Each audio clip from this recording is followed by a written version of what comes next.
cool, cloudy day here in the Vale. The air feels heavy. Frightening? Maybe. Overly dramatic? Because it's spooky season? Well, heck yeah. Welcome back to the SmokyVale. And today, we are continuing on our wonderful journey through cherry tobaccos. And I have quite the frightful delight for you today, and that is Cult Blood Red Moon. Don't even bother trying to read the handwriting on there. Horrific, I know. But what we have here is what I think will be another lovely addition to all the cherries that we've tried here on the channel. And this one is rather unique. It's also the second cherry tobacco that I ever purchased. So I've had this in a jar for about 3 months, right around the time I started this channel. Which, if you haven't seen the YouTube short I did earlier, thank you so much, guys, for getting us to over 200 subscribers. That is fantastic. So, with this cherry, and so far, this will make the 7th? Nope, 8th. Yeah, and originally I had 2 more, and now I have 2 more on top of that, so we'll end up with about 12 cherries in this series of cherries. But this one, and I have talked about it before, but it's rather interesting. The first time you get a tin of this, which it's got some pretty cool artwork on the tin. If you've never checked it out, look it up. Some of the tins that people make for these tobaccos are just very cool artwork. In fact, some of the tobacconists that I will be reviewing, Ken Byron Ventures being one of them, and the Country Squire, they've got some pretty cool artwork for their blends. But the one thing that has always fascinated me about Cult Blood Red Moon is the aroma in the tin. Now this, I will say, I have a humidifier disc in here, and right now, this is gorgeous. It is perfect. Perfect on the humidity level. It feels great in my fingers, and I can see it. And you look in there, and it's a whole bunch of Black Cavendish and Burley. It's very pretty. And just look at those colors. Nice little blacks and deep browns. But the aroma, you might say it's like a candied cherry, but more often when I smell this blend, and less so now with as long as it's been tinned, but to me, it smells like cherry cola. And I think the way my senses are translating that is because there is a hint of vanilla in this. So this is what I would term a complex cherry. It's not just cherry. And very few of the blends we've tried, some have been, but very few of them are ever just cherry. But this one you definitely get a sweeter cherry note and then some vanilla. And the way it comes off to me is like cherry cola. Like you crack open a can of cherry cola, and without coughing yourself, you get the little, as it's kind of fizzing out of the can, you get that aroma, and that's what I get here, which is very cool. let's go ahead and pack up my featherweight here and see what the smoke's like.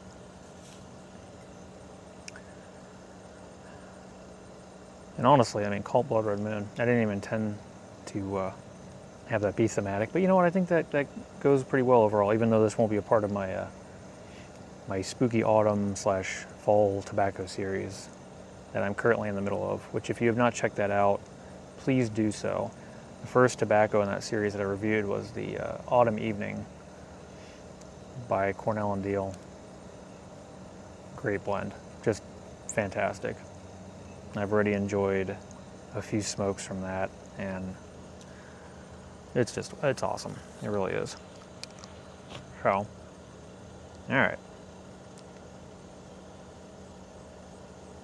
Yeah, as I mentioned, that cherry cola tin note, it's actually subsided a bit in here, even though, if you can't tell by this, I want to say that tin was 1.5 ounces. And so this is most of that tin left over. That aroma has subsided a bit in here. Now my understanding is that aromatics, depending upon how you keep them, they, you know, may or may not hold up as well as like an English blend if you cellar your tobacco. I'm still kind of experimenting with that, so I can't really speak to it myself since I haven't been doing this for that long. But if any of you guys cellar tobacco, I'd love to know what your oldest aromatic is, and if you've had any, has it enhanced its profile at all, its aroma, its flavor? Is it better now? Is it worse? I'd love to know. It is a little bit windy out here.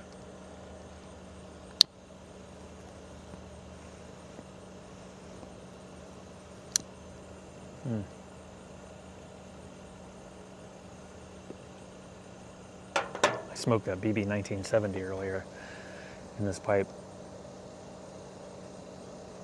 which if you haven't had that, I'm not one of those guys that goes out of their way to get the insert gimmicky thing here, okay? Like I've had people who are like, oh, look, it's birthday cake soda, or it's a birthday cake beer, and it's like, that sounds disgusting. It's just not my thing. But when I saw an aromatic, it's supposed to be like birthday cake, I'm like, well, okay, I'll bite.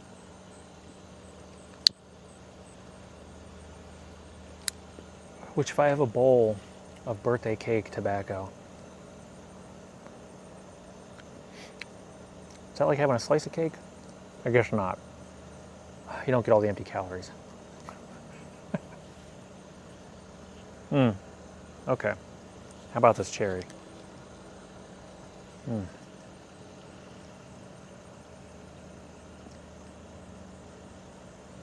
Now again, since this is Burley and Cavendish, and it's definitely a Black Cavendish.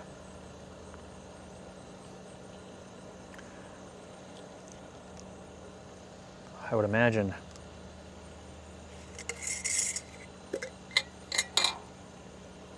they topped it with some kind of cherry liqueur. I'm not sure if you would use like a cherry extract. Yeah.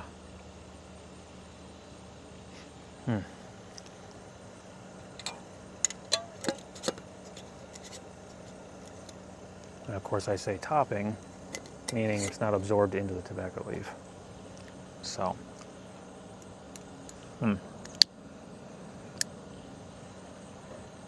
now with it being that burley, you should get a pretty good amount of smoke from this.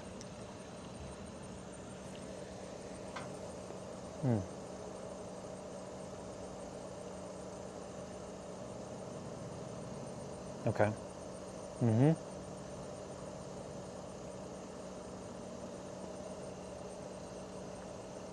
Yeah.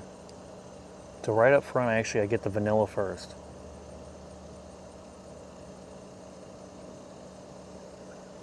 It's not a crazy amount, but it's the first thing that my palate gets. And then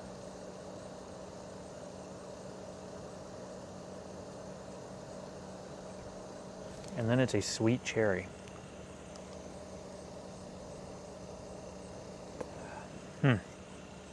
That's nice.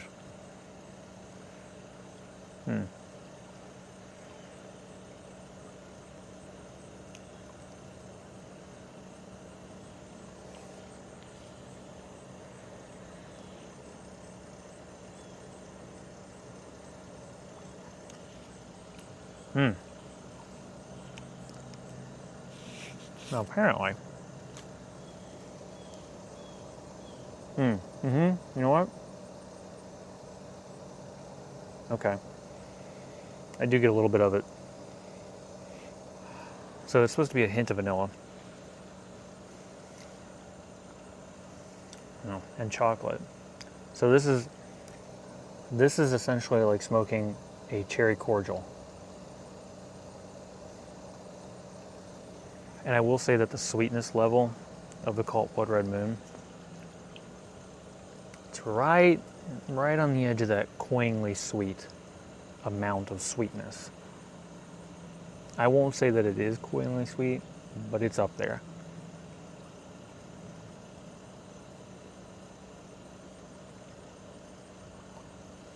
The nice thing about it, though, is this. It's a very natural cherry aroma. You know, it's sugary.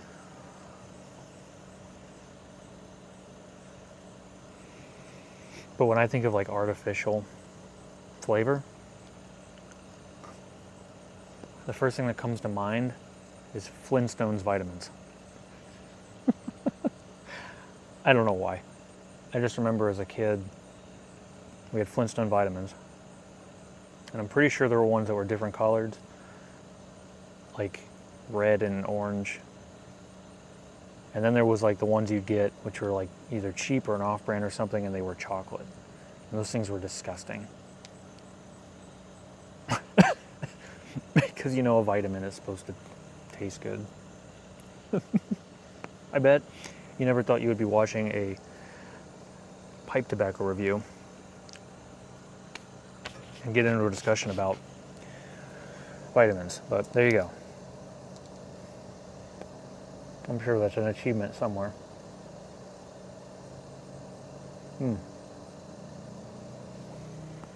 It's also very consistent all the way through, which is really nice.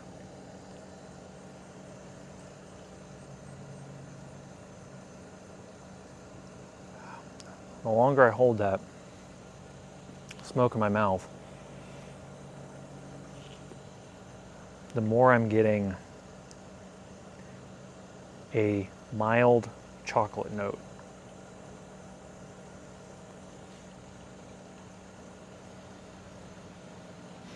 It's too subtle on the actual smoke itself to really get it.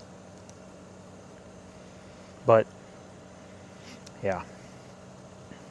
But in the actual draw, I do get some.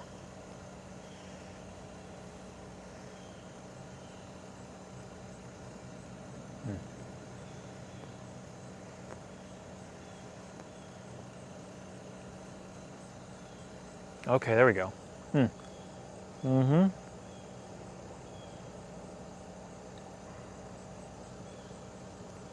more I warm up my bowl, the more I'm getting that chocolatey note now. It's not a rich chocolate. It's definitely not a dark chocolate. It's a mild chocolate. So much of the sweetness that's in this is lending itself to the cherry notes. But it's in there.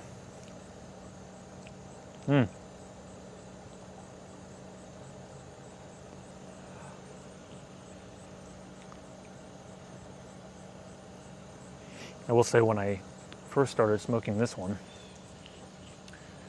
so I went from the Mac Baron Cherry Ambrosia to the Cult Blood Red Moon.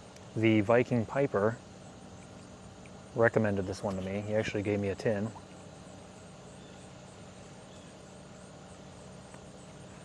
And there was definitely like 3 or 4 smokes after getting that. I'm like, man, this just might beat out the Mac Baren Cherry Ambrosia. Now,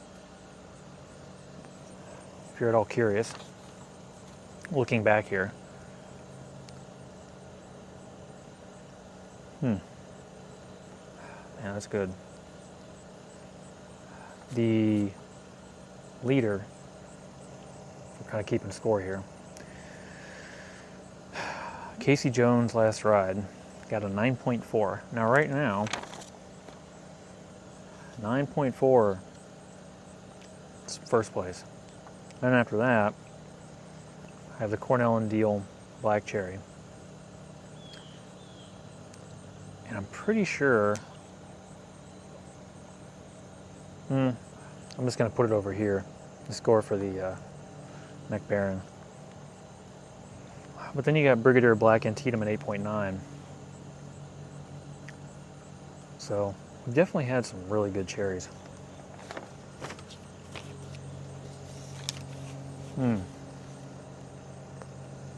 Just wait, the best is yet to come. There may actually be a cherry that we will be trying in this series that beats all of those. You're just gonna, I'm not gonna tell you what it is. Come on, but that's okay. Stay tuned. I will be doing that review sooner rather than later.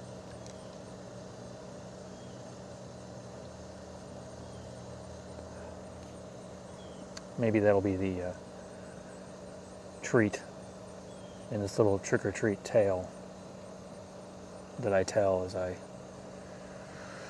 make my way through the winding maze that is all of these autumn blends.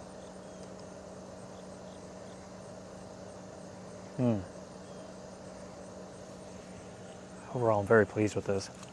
Now, as a reminder, I have a weighted scale here.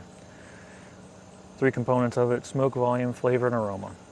So, with that in mind,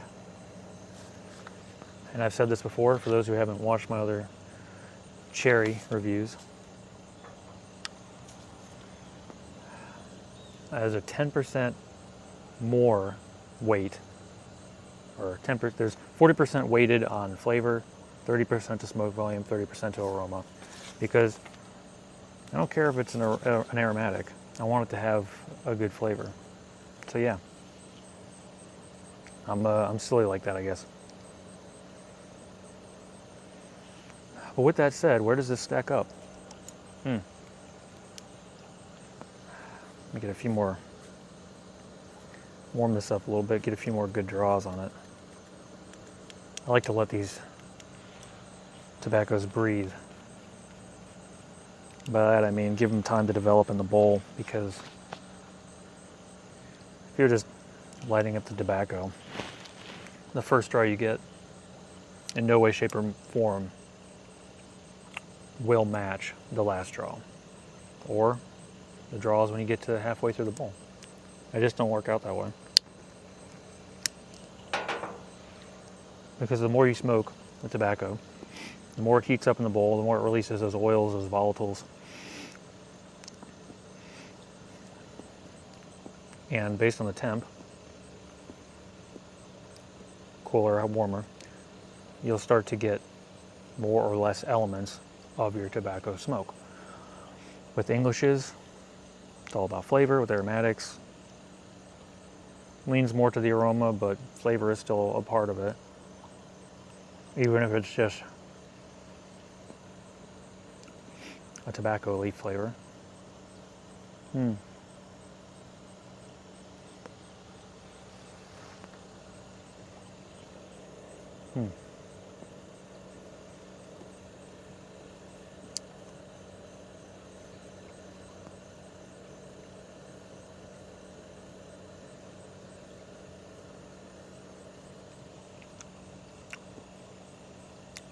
I still like to think of it as cherry cola. Because when you lose that chocolate note, or if you don't get much of it all on your palate, that's just the sweetness that comes through to me is very much cherry cola, which I like cherry cola. You know, I don't drink a whole lot of pop, but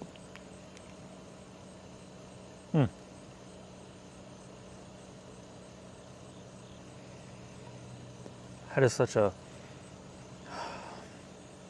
wonderfully sweet smoke. Oh,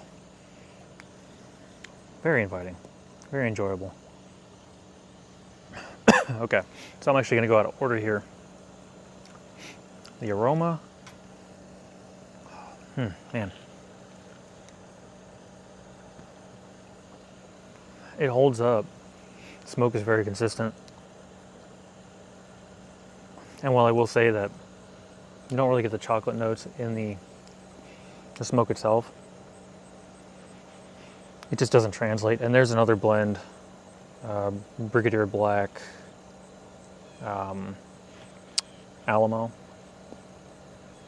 Yeah. That one I find it's the same way. The chocolate doesn't really carry. Now if you mix that or blend it rather with some vanilla, those vanilla notes actually help to, I would say, unlock more chocolatiness in there. It's interesting. It's kind of, you might be able to equate it to, if you're gonna sample some bourbon, get a piece of white chocolate, a piece of mild chocolate, and a piece of dark chocolate. Take a bite of one, let it kind of coat your palate, and then take a sip of the bourbon.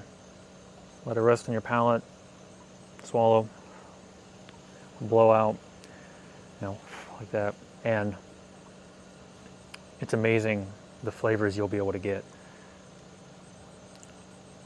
I find blends can really do the same thing. They can really unlock components of different tobaccos, especially in the more complex blends, where notes might be either too subtle or it might be too complex of a blend that you just can't process what it's trying to translate. And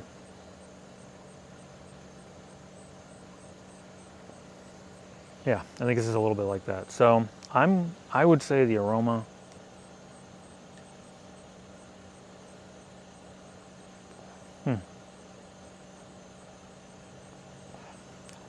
I'm going to give the aroma an 8.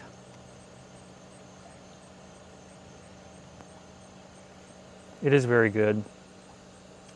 I would like that chocolatey note to be in there because it would just be phenomenal then. For me, I really am just getting the chocolatey like flavor in my palate, especially when I hold the draw in. And I just let it rest in my mouth. Yep, I'm definitely getting chocolate notes there. That said,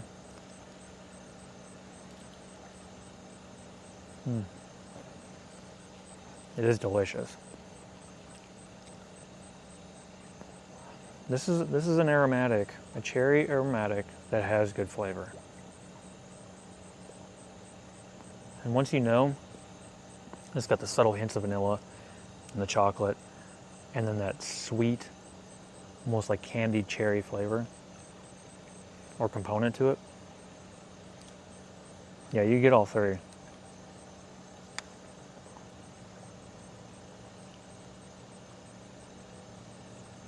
I really can't knock the flavor on this.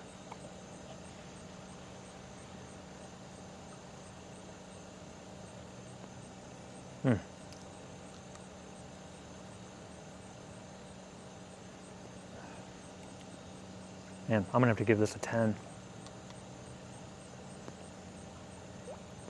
That's just a really good flavor. But when I order another 10 of this, I'm gonna have to do a little comparison because I wonder if anything's been lost. Because like I said, the tin when I first opened it versus this being jarred for 3 months, it's some of that vanilla has actually gone away.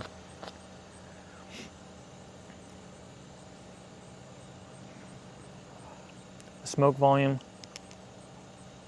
it's pretty good. And I know it's a windy day, but overall, I'm pretty happy with it. I think I'd give it an 8.5. It's definitely not a 9 or a 10, but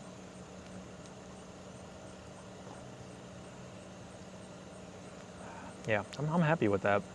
And the other thing I will say, and again, if it wasn't windy, I could easily get some nice clouds to just kind of fill the space here. I will say that the aroma very much carries the vanilla and the cherry. So you're at least getting 2 of the 3 elements that are in here. Yeah. Yeah, 8.5. I feel good about that.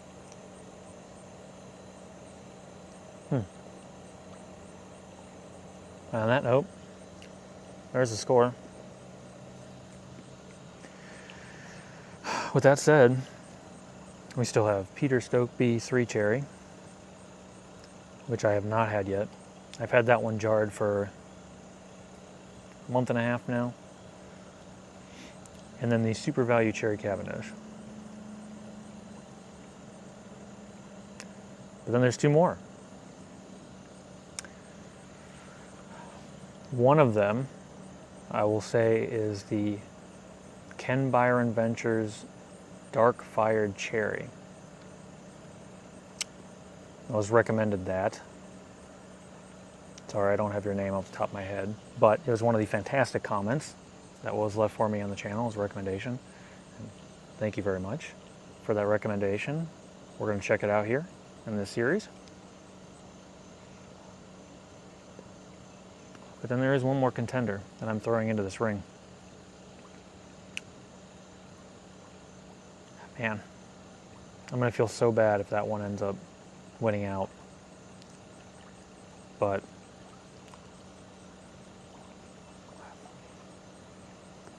it's a Gwaith Hogarth blend. As for which one, you're just going to have to wait and see. Well, with that said, we've talked so much about cherries.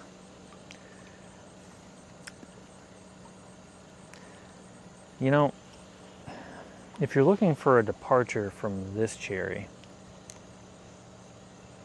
and this is a good one.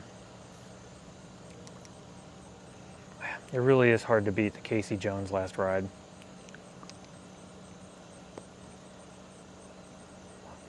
I'm sure the Viking Piper would agree with me. In fact, you know what? That might be his favorite blend. I'm gonna have to ask him. The Viking Piper. Come on, man. Let me know what your favorite blend is for cherry.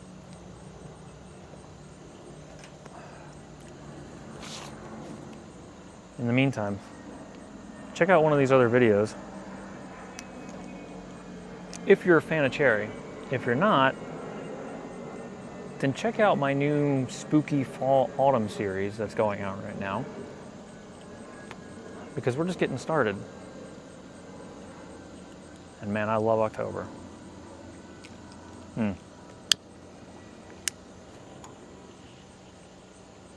200 subscribers, man. Might have to get myself another bowl of that birthday cake.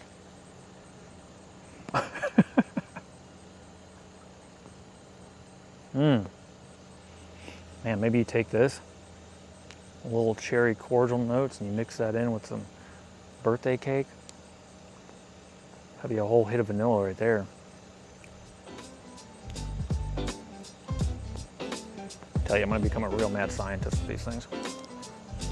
Having a little bit too much fun out here in the Vale. Thanks for joining me, guys.